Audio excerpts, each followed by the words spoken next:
Welcome to the deep dive. This is where we pull out the key insights from different sources so you get informed, well, quickly. And today we're looking to Satsat Peno Inspirasi, which translates to the magical moment. It's a collection of Paulo Coelho's thoughts, originally tweets, actually, with illustrations. Right, and what's interesting here is how, concentrated they are. These little bursts of insight on life, love, philosophy, all super short. Exactly. So our mission, if you like, is to unpack these for you. Find those sort of aha moments, those takeaways, without you needing to sift through everything yourself. Yeah, efficient wisdom. Pretty much. So let's dive in. First big theme, love and relationships. Always a big one. Always. And Coelho starts with something quite fundamental, doesn't he? Sinda tak pernah berubah, manusia yang berubah. Love doesn't change. Humans do. That really makes you pause, right? If love's the constant, Mm-hmm. then maybe all the ups and downs, the complications, they come from us, from our own changes. It suggests looking inward, definitely. When love gets messy, maybe it's reflecting our own journey, our shifting needs, that kind of thing.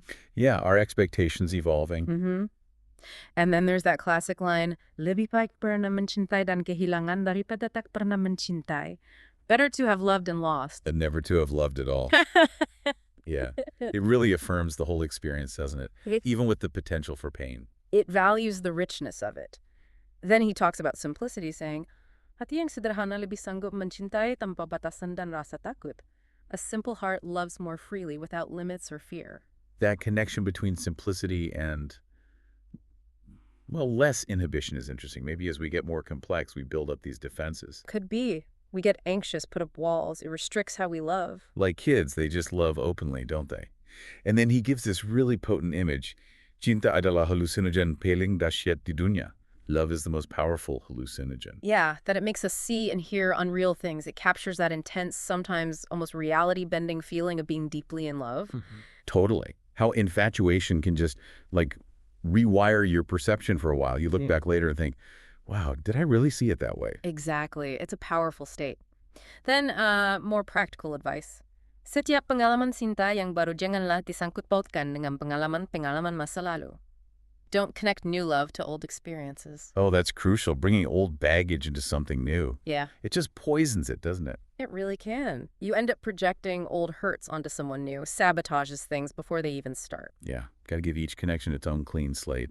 He also touches on the online world, like Twitter. Right, how easy it is for negativity and hate to spread there compared to love. It's kind of a sad observation about, digital life. It really is. Makes you think about the platforms themselves, maybe. And human nature online. Why does anger travel faster than kindness? That's a deep question. Then he shifts back to personal philosophy, live without regrets, love without explaining. There's a freedom in that, isn't there? Just embracing the feeling, not needing to justify it constantly. Mm-hmm. Letting go of that need for external validation, especially in love. And he draws this line between true love, cinta sejati, wanting the other person to be happy. And false love, Yeah. cinta palsu, which is just about wanting yourself to be happy. That's a huge distinction. It flips the focus from self-serving to selfless. Makes you wonder how often we confuse the two, I know, right? And he simplifies it further. The wise just mencinta, they just love. The foolish berusaha memahami cinta, they try to understand it. Yeah, like maybe love is more about the experience itself, not an intellectual problem to be solved. Overthinking can kill the feeling. So true. Analyzing it to death while missing the actual feeling. He also talks about endings, offering some comfort there. Jangan takut menetap lembaran lama. Don't be afraid to close old chapters. Kehidupan akan membantumu membuka lembaran baru. Life helps you open new ones. That's reassuring, especially after a painful breakup. It speaks to that natural rhythm of life, right? Endings leading to new beginnings. It's inevitable. And he captures the drama of it too. Cinta bisa membawa kita ke neraka atau ke surga. Love takes us to extremes. Tapi tak pernah diam di satu tempat saja. But it never stays still. It's dynamic. He even uses that Twitter analogy, follow, unfollow, block. So contemporary. It shows how quickly connections can shift now, how easily we can, well, disconnect. It adds a whole new layer. It certainly does. And that section wraps up with this idea, after suffering, that cinta berarti percaya kepada belahan jiwamu. Love means believing in your soulmate. Ah, so it comes down to trust. A deep faith in that connection. A leap of faith, really. Okay, so moving on from love, let's talk about self-perception and growth. Coelho starts this bit with a warning about certain phrases. Right, the slippery words. Suatu hari nanti, someday. Mungkin, maybe. And seandainya, if only. Yeah, they're like traps, aren't they? Keep you stuck in limbo. Exactly. Postponing things, living in hypotheticals instead of, reality. The language of inaction, like you said earlier. Totally. Then he hits on humility, saying, Pura-pura rendah hati adalah keangkuhan yang paling besar di dunia. Pretending to be humble is the greatest arrogance. That's sharp. Because real humility doesn't need advertising, does it? The performance of it is actually about drawing attention. Right. You see people constantly saying how humble they are, and it just feels off. He also pinpoints a key weakness. Apa yang membuat orang lemah kebutuhan untuk diterima dengan segala cara. The need for acceptance at all costs. Yeah, that drive for validation can make us compromise who we really are just to fit in. It's powerful. We end up trading authenticity for belonging, maybe? Could be. And then there's confidence. It's a balance, he says. Sometimes too much confidence leads to mistakes. You also need confidence to fix those mistakes. Exactly. It's this cycle of learning. You need self-belief to try, maybe fail, but also the self-belief to get back up and learn from it. So confidence isn't about never messing up. It's about the resilience to deal with it. And he gives some pretty blunt advice, too. Jangan berharap disukai oleh semua orang. Yeah, don't expect everyone to like you. Tak seorang pun bisa menyenangkan hati setiap orang. You just can't please everyone. Accepting that is so liberating, isn't it? Stop trying to win everyone over. Focus on the real connections. Takes a huge weight off. He also talks about lies. Busta mesti dibayar mahal. Lies cost dearly. Sebab membuat orang kehilangan rasa percaya. Because they destroy trust. And trust is just fundamental. It's so fragile. Once it's gone, it's incredibly hard to rebuild. The long-term damage just isn't worth any short-term gain. Absolutely. It's foundational. He also makes an interesting point about failure versus success. Oh, yeah. That it's often easier to explain why we failed than why we succeeded. Right. Like we blame external stuff for failure, but maybe downplay our own effort and success. Could be a defense mechanism, Protecting the ego. Externalize failure, internalize, well, maybe not success so much. Makes sense. Self-preservation. He comes back to those someday, maybe, if only, words again, urging us to avoid them. Yeah, focus on the present. Use your time now. Don't postpone. Time's ticking, right? Seize the day. He also criticizes that modern obsession with, impossible perfection. Calls it a social dysfunction, and how harsh self-judgment really just hurts ourselves. Yeah, chasing some ideal that doesn't even exist. It's exhausting and damaging. It really is. Then he gives this beautiful definition of freedom. Kebebasan sejati adalah memiliki hal yang paling penting di dunia tanpa membelenggunya. True freedom is having the most important thing without shackling it. Wow. It's profound, isn't it? True possession isn't about tight control. It's appreciating something without clinging so hard you crush it. Or yourself. That applies so much to relationships, doesn't it? Yeah. Letting things be. He then points out a paradox. The people pleaser one. Orang yang hidup hanya untuk menyenangkan orang-orang lain banyak disukai kecuali oleh dirinya sendiri. Exactly. Liked by everyone else, but not by themselves. It speaks volumes about self-respect, setting boundaries. If you're always putting others first, you lose touch with your own needs. It's a path to burnout, really. Definitely. And he warns against doing the same thing and expecting different results. The danger of stagnant days. Yeah, if nothing changes in your actions, why would the outcome change? You got to break the pattern for new things to happen. Makes perfect sense. And then a pretty stark warning. Setiap berkah yang diabaikan begitu saja akan menjadi kutikan. Every ignored blessing becomes a curse. Oh. That really drives home the need for gratitude, doesn't it? It does. Appreciate what you have, or risk losing it, or just not valuing it anymore. Be present. Be thankful. He also champions originality over following guidebooks for success. That's empowering. Yeah. Trust your own path, your own unique view. Don't just follow a formula. Innovation often comes from deviating, right? Finding your own voice. And then the reminder that orang melihat dunia bukan sebagaimana adanya, tapi sebagaimana diri mereka. People see the world as they are, not as it is. Our own filters, experiences, beliefs, fears color everything. Understanding that helps with empathy, doesn't it? Realizing everyone's got their own lens. For sure. And be confident in your path without needing to say everyone else is wrong. Yes, secure in your choices, tolerant of others, less judgment all around. Just focus on your own direction. He also pushes for assertive communication. Don't say yes if you mean no. Or maybe when you mean sever. Clarity saves so much trouble down the line, avoids confusion, respects everyone's time. Sets clear boundaries. And choose your battles. Don't fight over everything. Yeah, discernment. Is this really worth my energy? Knowing when to engage and when to let go. Focus that energy. He reflects on time and healing, too, that tricky relationship. Time can heal almost anything. Tapi setelah sembuh, kita sudah terlalu tua untuk menikmatinya, but by the time you're healed, you might be too old to enjoy it. Oof, bittersweet, isn't it? Time marches on regardless. Live now. Poignant. And the section ends with that powerful call for authenticity. Jangan mencoba untuk menjadi penolong, kau bala menjadi diri sendiri. Don't try to be a helper. Try to be yourself. Itu sudah cukup dan membawa perbedaan besar. That's enough. It makes a big difference. Just showing up as you are. Yeah, our genuine presence can have more impact than forcing some role. Powerful stuff. Okay, shifting gears again. Let's look at living life, the experience of it. He starts off pretty blunt. Orang-orang yang selalu patuh dan penurut sangat membosankan. People who always obey are boring. It definitely challenges blind conformity, suggests a little rebellion, makes things interesting. Values that spark of independence.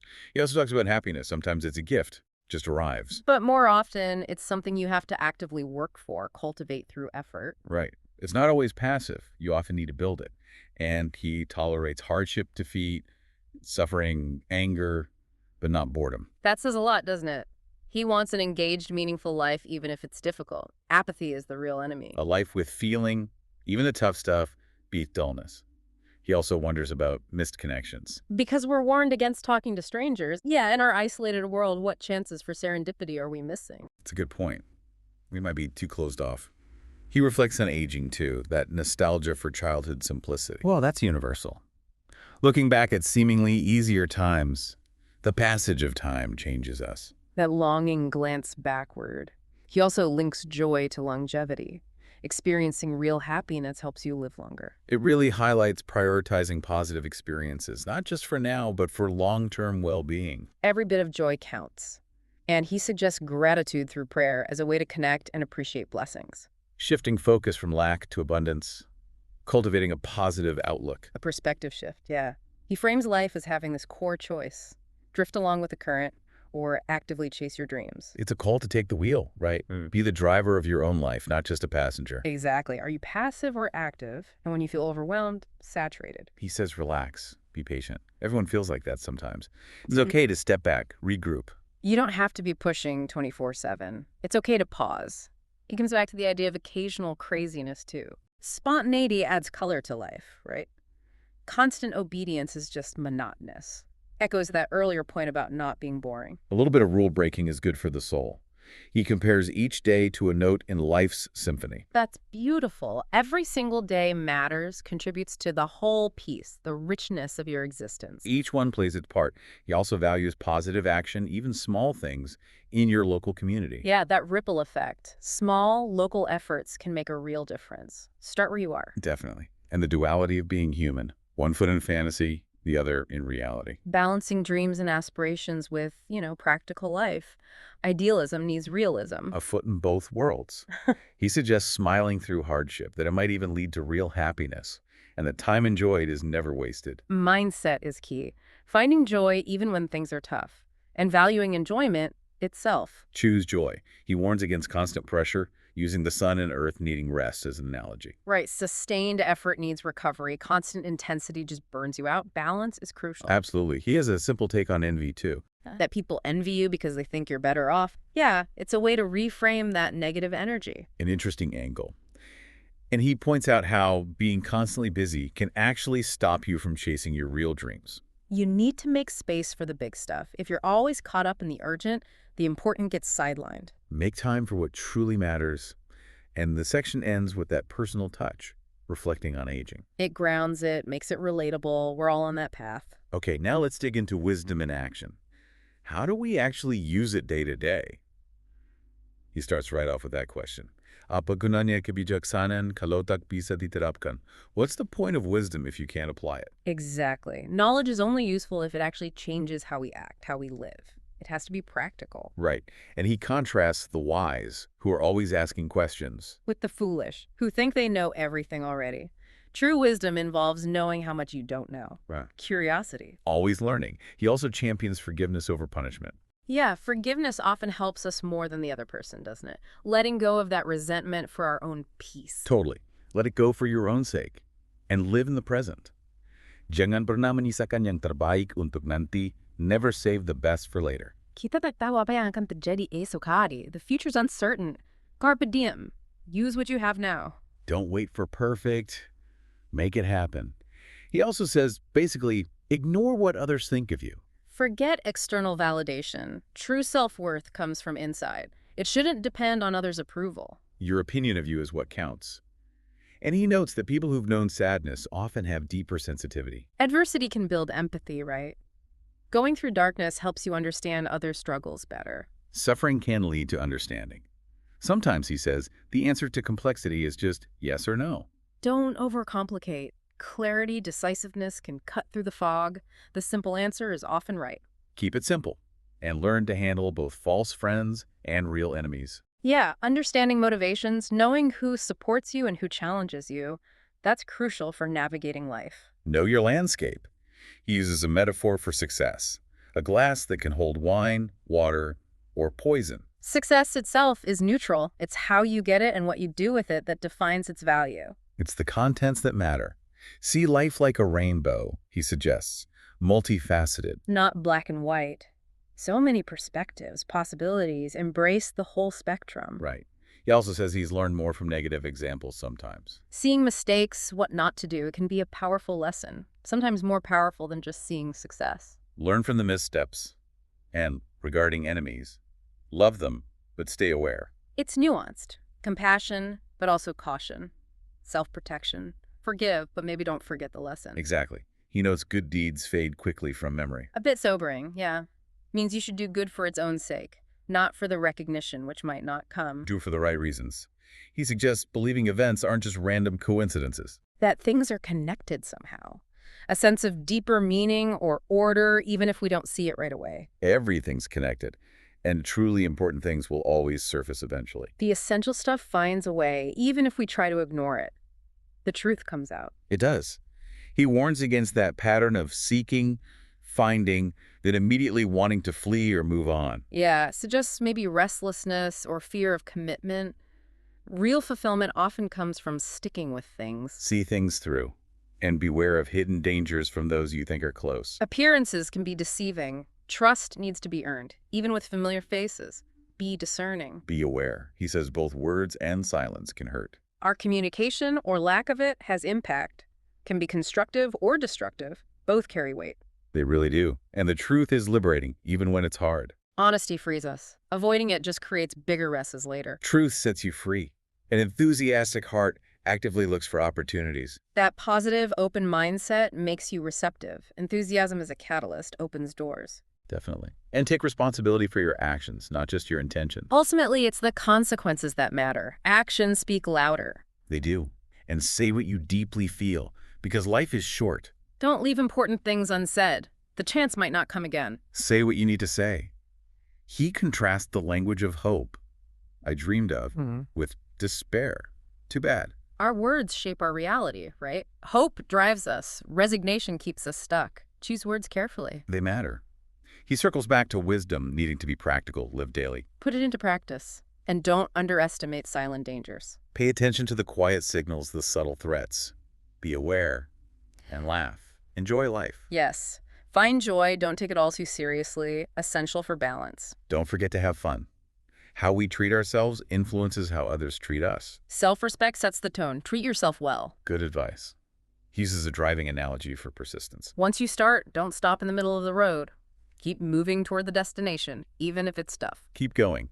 And fearing failure can actually cause failure. That's self-fulfilling prophecy.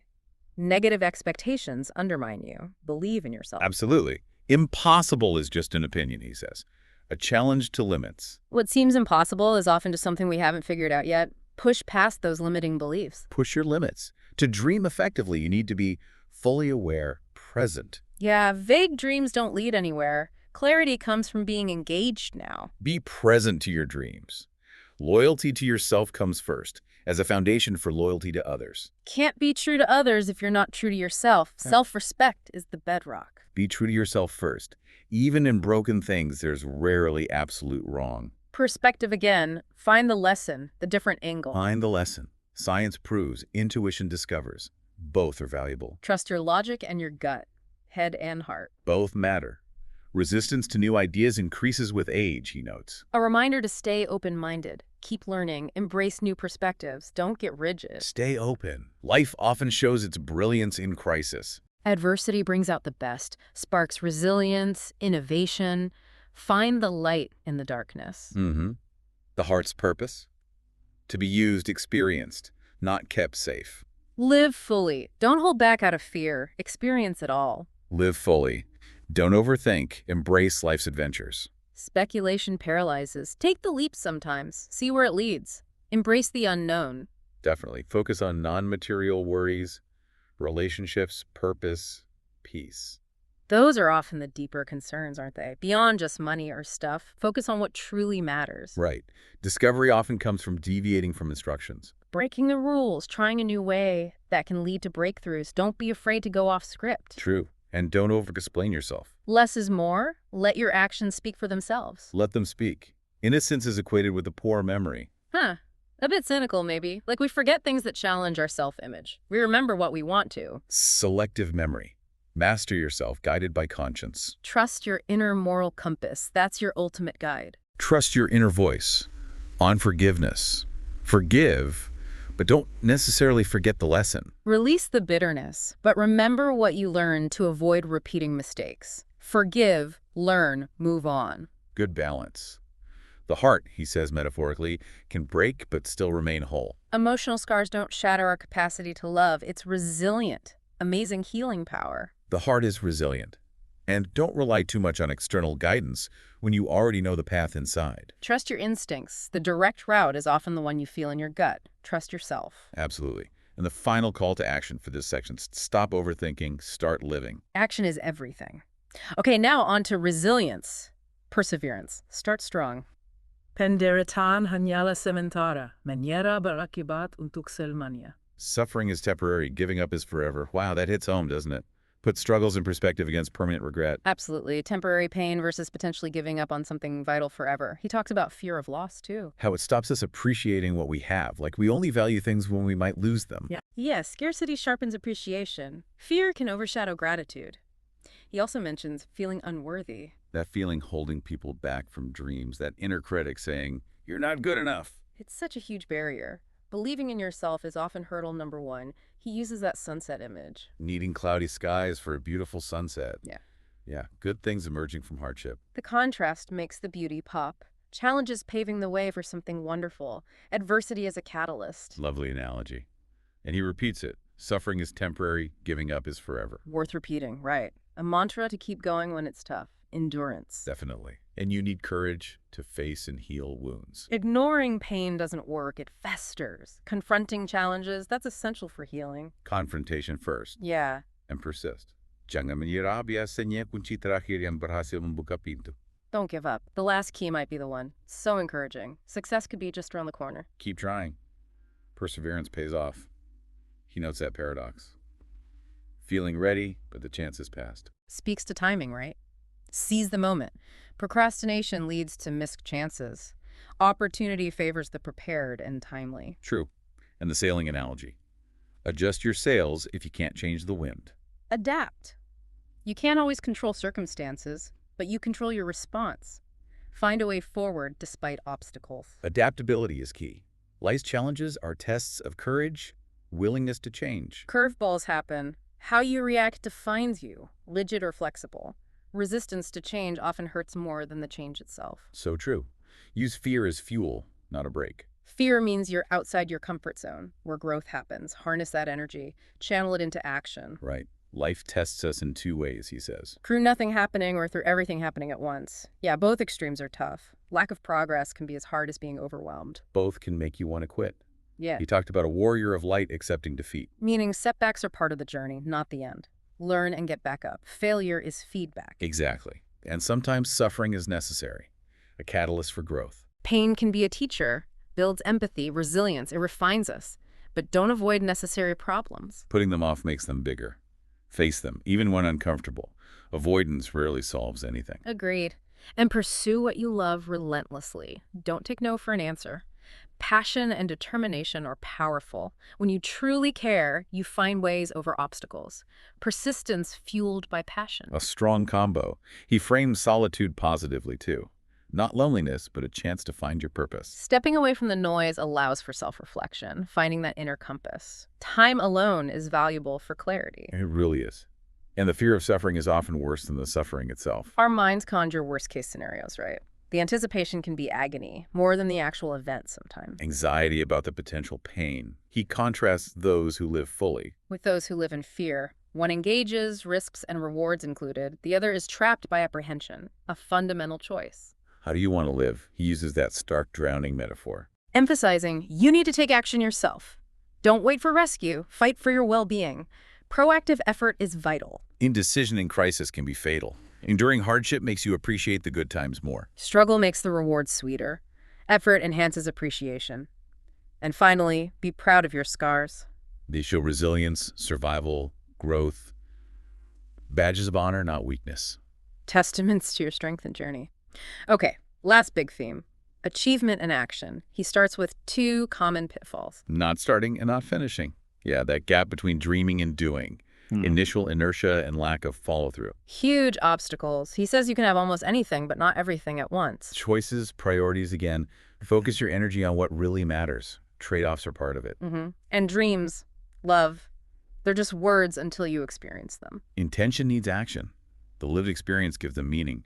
Tangible engagement brings them to life. Right. Persevere even when tired, he says, but don't stop completely. Keep moving, even baby steps. Momentum is key. Even small progress is progress. Agreed.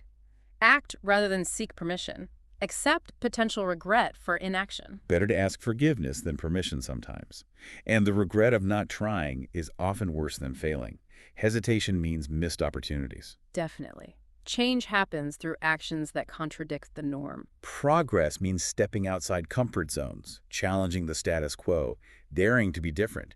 Innovation comes from deviating. And progress requires leaving that comfort zone behind. Growth happens at the edges. Change means movement. Movement means friction. So don't complain about the resistance. It's part of the process. A sign you're making progress, disrupting things. Exactly. He believes things fall into place if you stay focused, committed. Clarity of purpose, dedication. They guide you through uncertainty to the goal. Keep your eye on the prize. And pursue dreams with your whole heart. Half-hearted efforts get half-hearted results. Passion, full commitment, drives success. Go all in. The divided kingdom analogy. Illustrates internal unity, right? If your thoughts and beliefs conflict, you sabotage yourself. Inner harmony helps outer achievement. For sure. And the reward of work is often the experience gained. The journey shapes you, teaches you, regardless of the outcome. It's who you become. Right. Keep going on your path, despite uncertainties or feeling inadequate. Don't let doubt or the unknown stop you. Keep putting one foot in front of the other. Believe in your journey. And value the excitement, even the anxiety, of adventure over safe stagnation. Growth comes from embracing the unknown. A life without challenge can feel empty. Embrace the adventure. Definitely. He criticizes those who judge others' choices. Suggesting it often stems from their own lack of courage. Yeah, projection. Criticizing others what we fear in ourselves. Don't let their limits define you. He contrasts safety and mediocrity with the attacks you face when striving for excellence. Standing out attracts both praise and criticism. Aiming high makes you a target. Be prepared for both. Good point. The world is shaped by those who pursue their dreams relentlessly. Action takers are the architects, those who dare to try make the difference. Dreams can change the world. True. And the present is the magical moment. Value it. It's the only time we have, where life happens, where we can act. Now is always the right time. And don't let today's hesitation become tomorrow's regret. Act now. Opportunity might not wait. Fear is the barrier. Overcome it with courage. Courage unlocks potential. Feel the fear and do it anyway.